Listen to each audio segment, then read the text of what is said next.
Good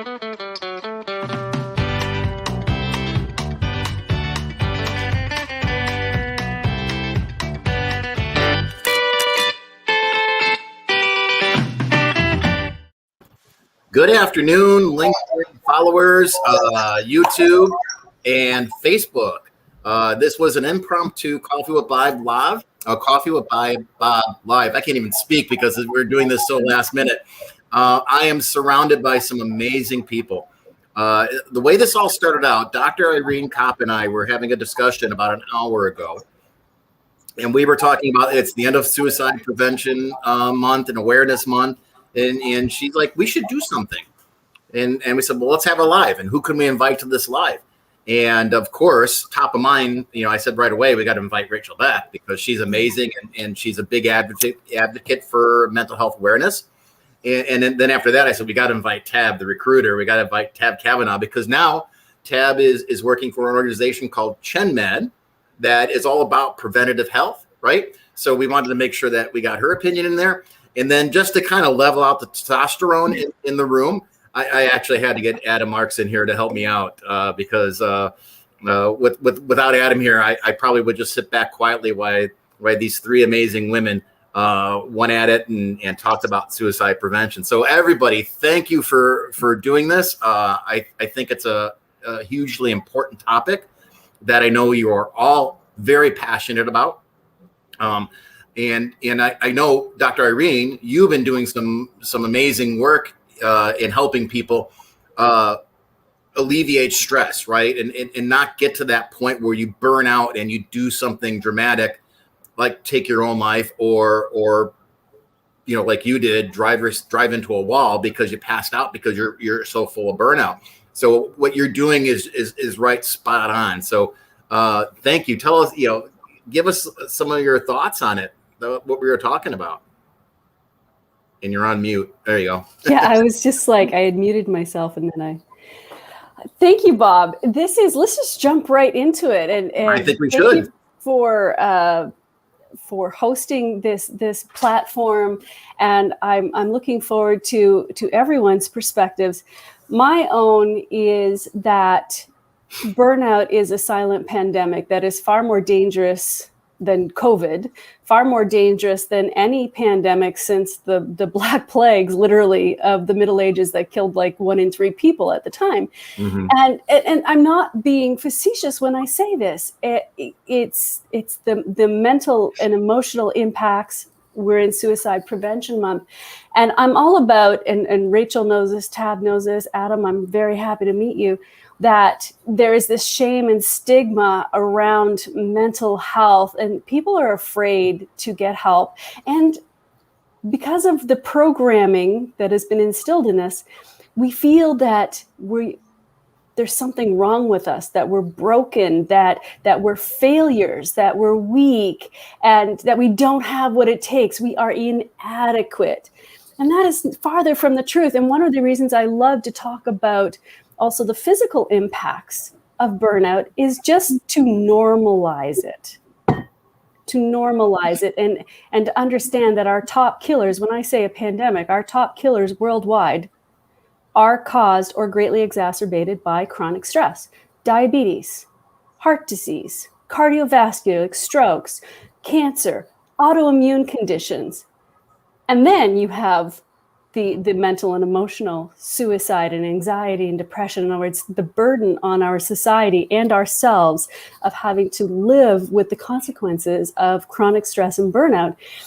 And so I like to talk about that. And Simone Biles, back in July, right, caused like massive waves and controversy when she pulled out of some of her events at the Olympics for mental health reasons. And I wrote a series of articles on it because I was so impassioned that I couldn't believe that there were top people, senators and celebrities and like top influencers saying, oh, suck it up, buttercup. Like, if you're just lazy and you want to take a day off, then like, go do it on somebody else's time. You have a responsibility to show up for your country and for your people. Like, this is how people were handling it. If she had had an inner ear infection that caused her to feel off balance and out of kilter, no one would have thought twice about saying, yeah, sure, of course it's dangerous for you to compete, right? What people don't understand is the power of our minds is so powerful that that psycho-emotionally, we can cause very physical impacts on our body. And why Bob and I were talking about this morning is my son sent me a news article. I'm Canadian, and there is a soccer goalie for the Canadian team who opened up about his mental health struggles during the Tokyo Olympics. In other words, I'm so happy that these people are having the courage and the vulnerability to step forward and own their challenges, so that it gives us permission to feel the same and to do the same and to have this discussion, because this is not going away. COVID PTSD, COVID fatigue, COVID exhaustion, mental health is the next pandemic. Yeah, absolutely. And it's time that we quit treating it like we all belong in lepers colonies. Well, it's so much in that hits home for me, because I think I've spoken certainly with Bob and Rachel and with Tabitha too. I think we've talked about mental health and kind of how I came to it. I mean, so much of this, one of the reasons that I actually became a power user of LinkedIn is because I burned out real bad. In like 2017, I closed my first startup company. I went through a personal breakup, and the two weren't connected, but it sure felt that way at the time. And I got to the end of 2017. I got to like May of 2018, and I was burned out. I was so burned out, in fact, that like I needed to get out of Atlanta. It didn't matter where I went. I went out to California to visit some college friends, and to Chicago to visit some college friends, not to go on like a work, tour. I was actually in Chicago where I met Corey Warfield, and we had a great talk about mental health. At the time, I think that it was really hard to talk about mental health in tech and startups, and it's gotten better progressively, and I'm happy to see that. But I remember a friend of mine when I was in California, who she's also in the tech industry, close friend, saying, you can say these things to me about struggling with anxiety and depression and just real world things. I don't want you to write a post about it, not because I don't believe in it. I don't want you to become radioactive. And I said, I understand that and I appreciate it, but isn't that part of the issue? And I got so tired of reading post-mortem medium pieces on people who had closed their startups. It's fine to write a piece and express gratitude for your customers and for your investors and for your allies and people who supported you, and we all learn lessons and we build the next thing. But I got tired of reading that without the substance under it of, this hurts, it's really hard. It's not like, all right, we close it on Saturday and we'll start something new on Monday and everything is fine. There is a grieving period for something like that. And the piece that I wrote on closing my startup, if you read it, and I ended up titling it, there's life after failure, because that's what it felt like.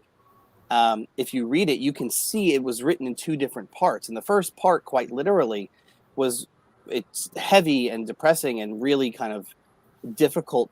It was difficult to write because I was writing it at like 3 a.m. in the dark, in the living room, trying to put my mind together. And the latter half was written and I think I mentioned this in the piece, in like a Starbucks in downtown Atlanta, as before COVID, with a large coffee and listening to music and answering emails and on LinkedIn and figuring out what the next thing is.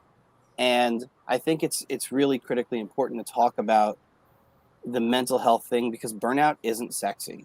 Right. The whole, go until you can't see straight, sleep is for the weak, that's just, and I'm coming from the music industry where I see this kind of like burnout is romantic and it's sexy. It's not. It's sad. Yeah, and even in the startup, even with startups, even on the tech side or any type of business startup, our society tells us drive, drive, drive, which may not be necessarily healthy. I mean, Tab, talk a little bit about what's going on with ChenMed, right? You guys are in the middle of explosive growth right now. I gotta believe because of this explosive growth and what you guys do, and I want you to talk about that a little bit, that it's got to be a concern for you guys, right?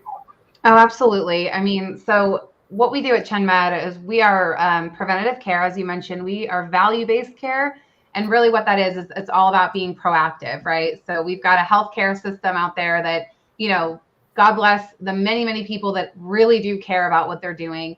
But the way that it's structured, financially, the way people are incentivized, it's just not conducive to a long-lasting, healthy lifestyle. You've got physicians, and Dr. Irene has told me much of her story now. And, even talking with some of the physicians at ChenMed, it's sad to hear the environments that they're coming from. But it's great because we're helping to change the mindset around that. We're running a full risk model. And so what we're doing is we're helping seniors 65 and up on Medicare Advantage, helping them to get the quality access to healthcare that they so badly need. I mean, especially in lower income areas where maybe they don't know what it's like to even really go to the doctor and get preventative care. And so we're trying to keep our seniors out of the hospital and in the communities where they belong. And a huge part of that is, of course, addressing physician burnout, because although physicians at ChenMed might not be burnout by some of the same billing issues that they might be in a fee-for-service model, but in value-based care, I mean, there's still, our physicians give out their cell phone numbers, because they want to be there for their patients. If a patient at, midnight is thinking about, well, what should I do? Should I call my doctor? Should I go to the emergency room? It's like, we want them to call us because, we know that we can help them. And of course, if they need to go to the hospital, we're going to direct them to do so. But in most cases, and I'm sure as many of you maybe know or have experienced maybe firsthand, secondhand, I've gone to the hospital before when I really didn't need to, but I didn't know where else to go. I came from I had a PCP I couldn't trust because there was a huge misdiagnosis with my cancer that I had back in 2017, which even leads me to, the story that I've told Bob and Dr. Irene, which is, my oncologist at the time, world renowned, had known, or had helped, tons and tons and tons of patients from all different walks of life, different kinds of cancers. He took his own life. And I was, 2 months into treatment with him, but somebody that like you meet for the first time and you're like, okay, hi, I have cancer and you're going to save my life, right? You have that kind of trust with them, that just connection that, whether like it or not, like you are entrusting this person with your life on so many levels. And to have that, I don't want to call it a burden, but I mean, to have that kind of burden and obligation as a physician without the other side of the support, maybe the empathy, even the, because as we all know, it's been celebrated when you're running yourself so thin. Yeah. And you're just, I'm busy. It's like worn like a badge or something, like a badge of honor. And, I would imagine, and I'm speculating a little bit here because he never talked to me about it, but I would imagine he just didn't feel like he had a place to turn, that he had spent so many years and so many of his minutes helping other people that he didn't even have the support that he needed to get through the own things that must have been plaguing him. And that always haunts me a little bit, to know that he was trying to save my life and nobody could help him save his. And right. So definitely something that over the years has become more of a passion of mine, is just really taking care of people. And I think it starts at home and, of course, branches out from there. But when you start at home, and you could teach your own loved ones to kind of change the way they treat other people. And it's not about, listen, I'm not the one that's like, give every kid a trophy because they all played. Like, no, listen, I think it's okay to have some competition. And I know I'm probably going a little bit off topic here, but my point is like, when we teach each other to be kind and we're there for each other and we understand that like your struggle is a struggle, even though it doesn't look like my struggle, like that's okay. I've people compare my cancer all the time. Oh, well, you had cancer. I don't know what that's like. I can't compare my struggle to yours. I'm like, no. yeah, that was my mountain to climb. You have your mountain. What is it? Because we all have our mountain to climb. And so it's really figuring out that we all have our things and being supportive of one another, which I guess is a lot easier said than done, but I don't know. It's definitely a pandemic. I agree with that. Yeah, well, it is difficult, and that's why I've taught my kids and kids and my in-laws the same thing. I preach this all the time, and Rachel, this is something that you do amazingly good, right? Is that you never know what someone else is going to, so just practice being kind, practice being thoughtful. Be grateful for everything and everyone, because you just never know what's going on behind closed doors, or even within their closed minds, right? So it takes so little to be kind and to appreciate someone just for who they are, what they're doing at that time. And Rachel, anyone who follows you, anyone who's connected with you knows that you practice this day in and day out, every minute of your day with everyone that you speak with. Thank you. I'm deeply passionate about mental health. Adam knows that. It's my top priority. We have lots of talks about it. Yes, we do. It is my absolute top priority. And what Irene was talking about using social media, I was disgusted at some of the comments I saw when that came out. And my heart broke for her. It's like people put people up on this pedestal, right? And they forget that there's a real human being behind all of it. Like, sometimes it's okay to walk away. Sometimes it's okay to take the breaks. It's extremely necessary. I tell my network all the time, like, take some time off, take some time to take care of yourself. Adam knows I'm unapologetic for it. I'm taking some time off. And you shouldn't be apologetic for it. Right. No. And it's crucial. So I'm very clear that I'm going to keep using my voice for mental health, because one day we're going to wake up and not have to have the conversation saying that's a stigma anymore.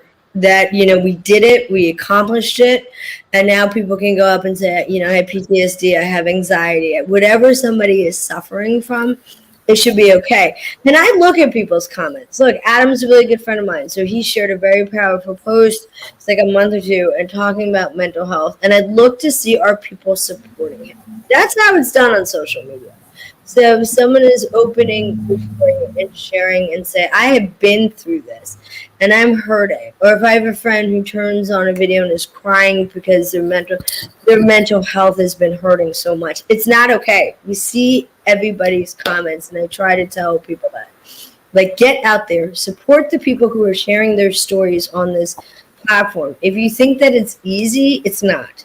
If you think that, it takes a tremendous amount of courage to get up every day, turn on the video, put our faces out there, because we open ourselves up to a huge amount of judgment, criticism. No matter what, I could write a very, very happy post, and there'll still be somebody writing something negative. Or, it's just, or every week, I'll have people who tear me up for my looks. So this is what goes on. So, yeah, I'm going to protect my network. I'm going to protect their mental health. And that's how it has to be done. Yeah, I agree. And you do it so well, Rach. Now, I love what Dr. Irene is doing as well, too, obviously, because I talk about it all the time. I'd love to promote her, and because I really believe in what she's doing. I've been through her 4-week program, and I think I've told you guys this, but I'm going to tell you again. The amazing part of it, because I was struggling with my own fears and anxiety issues and getting close to burnout, because I'm juggling a lot of things all at once.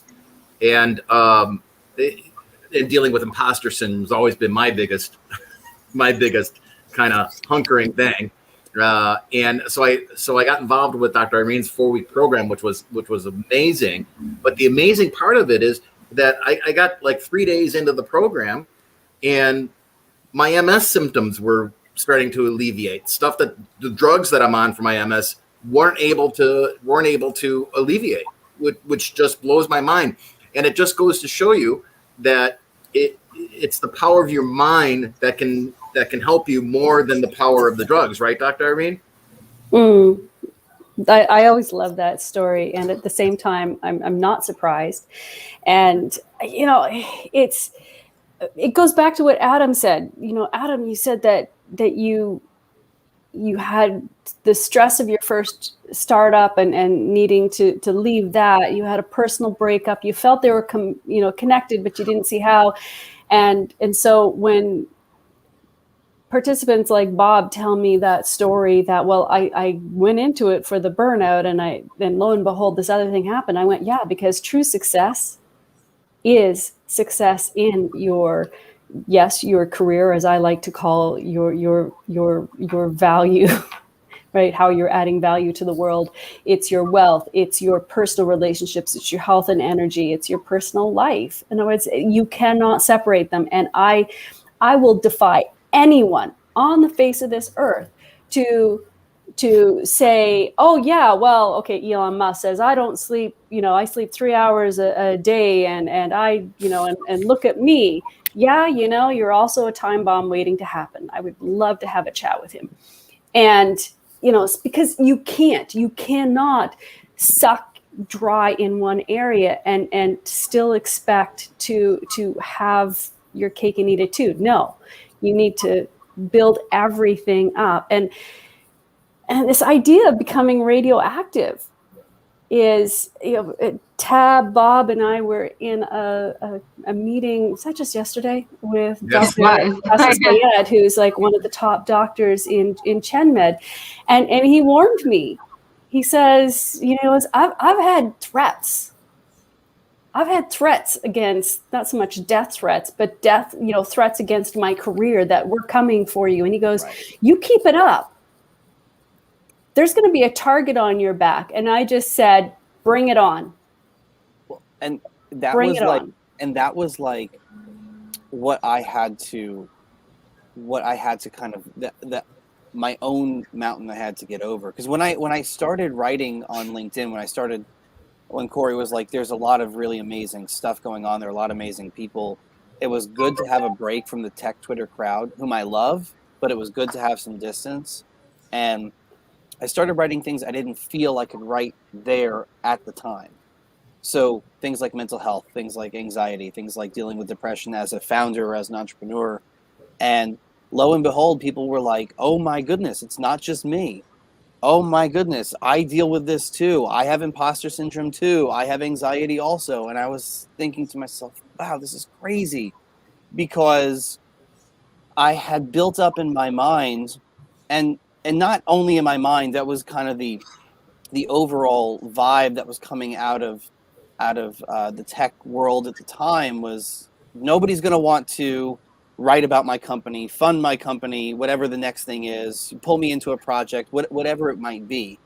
And that was a real fear of mine. I mean, I remember the first time I had this conversation with a couple of people whom I considered to be influencers, but were close friends, and also potential business contacts, like hyperventilating after those conversations, going, is this over now? I spent all this time building this relationship. And I think everyone here knows that, like, relationship building and networking, like that's my deal. And so I started thinking, like, have I just jeopardized this because I showed a side of me that's not, it's not happy and rainbows and unicorns and, crushing it and hitting all the numbers. It's just, this stuff is hard. I mean, life in general is hard. Entrepreneurship is a whole different kind of difficult monster. And it for me has been cathartic. If I write something and like one person says this helped me, like that's a success for the day. I can close up shop and go home, because there are so many people in certainly in tech and startups and entrepreneurship in general who still think that you can't be a person and have a successful business and launch a successful venture capital firm. And part of when I talk about networking and really building concrete relationships, I never wonder about getting access to venture capitalists anymore or getting access to media people, because I've built those relationships. But so much of my content is around these core pillars of things that have nothing to do with business metrics. Mm-hmm. They have to do with empathy and patience and, yes, value creation, but, authenticity and transparency. And I like to think that when people see my content, it's not about crushing it and hitting all the metrics. Although that's a good thing, it's you can be who you are and build a successful brand, successful business. Yep. And I would never take money. I would never partner with anybody whose mentality is suck it up and get it together. Okay, because if I'm burning out at 2 a.m. and I call you for support and your response is suck it up and be a real founder, I don't need that money. I don't need that negativity in my life, and that's not going to be a successful partnership anyway. Well, and Adam, I would argue too that, like, you know, this might be an overreach here, but go with it. So, I mean, you're a founder of a company, and the next day you email your people, you email your organization, you email your leaders, and you say, I had a really bad night. Here's what happened. Like, I want to brainstorm. Like, I need some help. Like, I would respect a leader like that tenfold. And maybe not everyone would, and I understand that, but I would respect that type of person who's willing to let me know that they're struggling. Like, I won't go into detail because it's his story to tell, but Dr. Faisal Syed from ChenMed really opened up to us yesterday and like talked a lot about things that I didn't know about, that I hadn't anticipated somebody at his level would talk about. But like, he really got vulnerable. And honestly, it made me respect him even more as a professional, as a doctor, as a human. It made me feel even better about him being, you know, our national primary care director. Like, so I just think, to your point, I mean, part of building your personal brand and all of that, I mean, if you're not being you, then you're just building a fake, you know, persona. 100%. It doesn't exist, right? And so, you know, in me, I've shared my story publicly about cancer, about a lot of things. And right now I'm running for a school board for my daughter, because I'm like, and this is where the burnout can come in, right? I notice that if I'm like, I'm so tired and I just, you know, I'm shorter with like my daughter or my family, and like the things that I'm doing, or the people that I'm doing these things for, as Dr. Irene knows, like, you're doing these things to make a better life for your family and for my daughter. And, you know, it's hard. And if you don't have the support, so it comes down to being honest, so you can find your people, so you can surround yourself with the right support system. And I feel like that is the cycle that if we can get everybody into, this world is going to be a little bit of a different place. So. Yeah, no, I agree 100%. And it's funny how many messages I get almost daily, direct messages on LinkedIn saying, what are you getting out of these Coffee with Bobs, right? Or are you really this way? What they say. And I imagine, Rachel, because you and I are very similar in the way that we do things, right?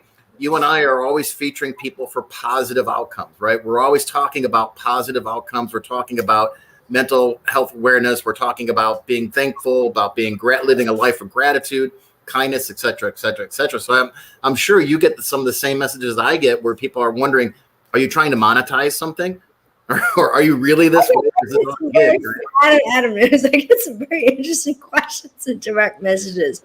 Here's the biggest mistakes I see people making. Okay, one, they like, people show up on this platform when they show up, right? And that is really important, because like, it's ridiculous to be like, why aren't you here now? What are you doing now? Like, you know, I opened like direct after doing something, going for a hike, being outside. I was like, where are you?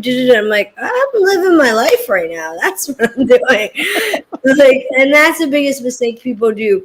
They push other people past where they want to be on this platform. Mm-hmm. So it's important to respect that when people are on the platform, they're on the platform. When they're off the platform, they're off the platform. And that's and acknowledge that. Respect. Here's the biggest problem on LinkedIn. I talk about all the time. People cross other people's boundaries, which creates what? It creates anxiety for people. It pushes people's mental health. That's a huge mistake people are making on this platform. They cross the boundaries. It's Yeah, it's not a dating site. No.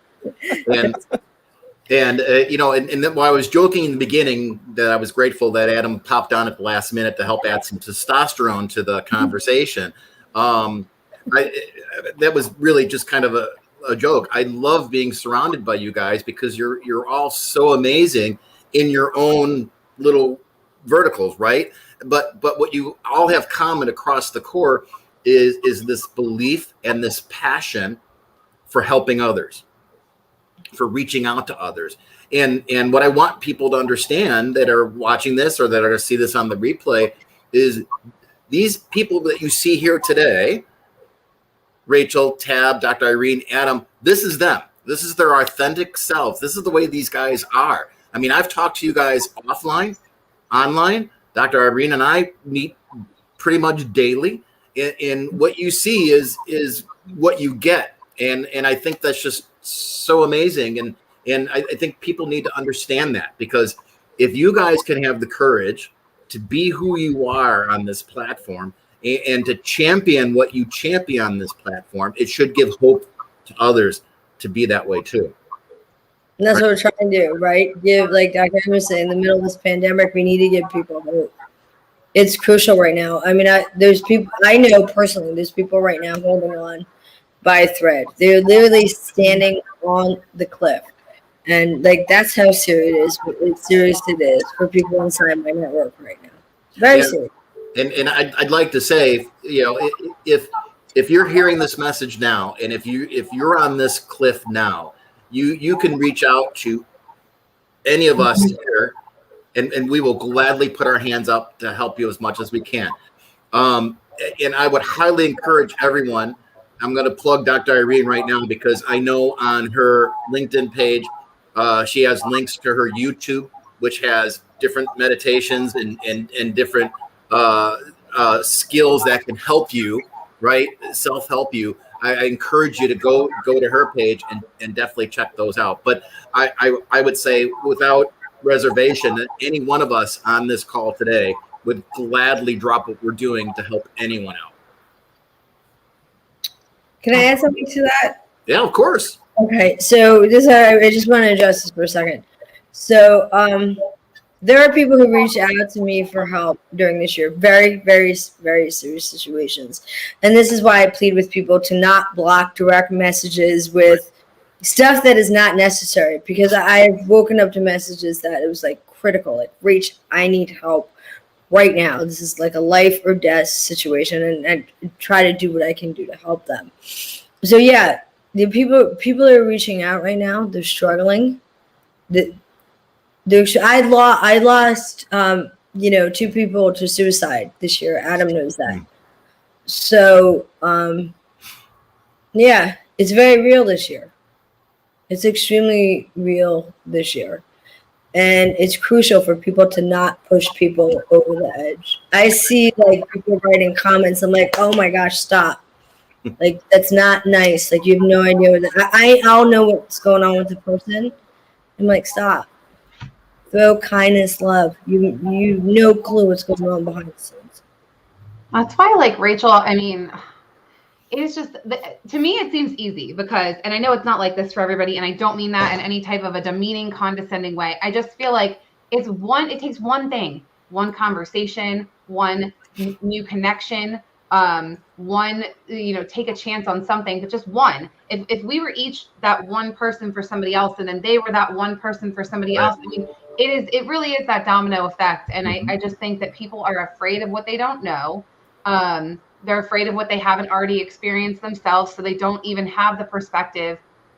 And it's almost like a justification or an enablement tool, because they're just like, well, they don't even know what they don't know. And it takes, sometimes, we all know, a life crisis on some level to wake you up and realize, like, for me, I was never into politics. I'm not a politician. I'm running for a school board, and everyone's like, you're crazy. Like, literally, people in my family, you're crazy. And I'm just like, but I feel so wholeheartedly that this is exactly where I'm supposed to be right now because of the person that I am. And when I say, I'm like, oh, but I'm not a politician, and then I'm like, wait, but that's exactly what's going to make me really good at this.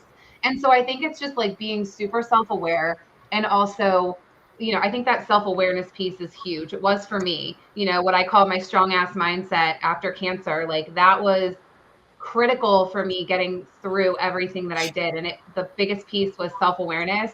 And then also not being afraid to speak up and be who I was and let the chips fall as they may, because not everyone's going to like me. That's okay. And not every, if I have friends or family that fall off because I'm being true to me and I'm not hurting them, but they just don't understand or agree, that's their decision. You know what I mean? Just like it's mine to make of how I want to be. But I just think that's how we're going to get somewhere in this world, by just, if everyone can just be themselves and be transparent. And like, honestly, my life has transformed these last 4 years becoming a recruiter, learning how to have really hard conversations with people.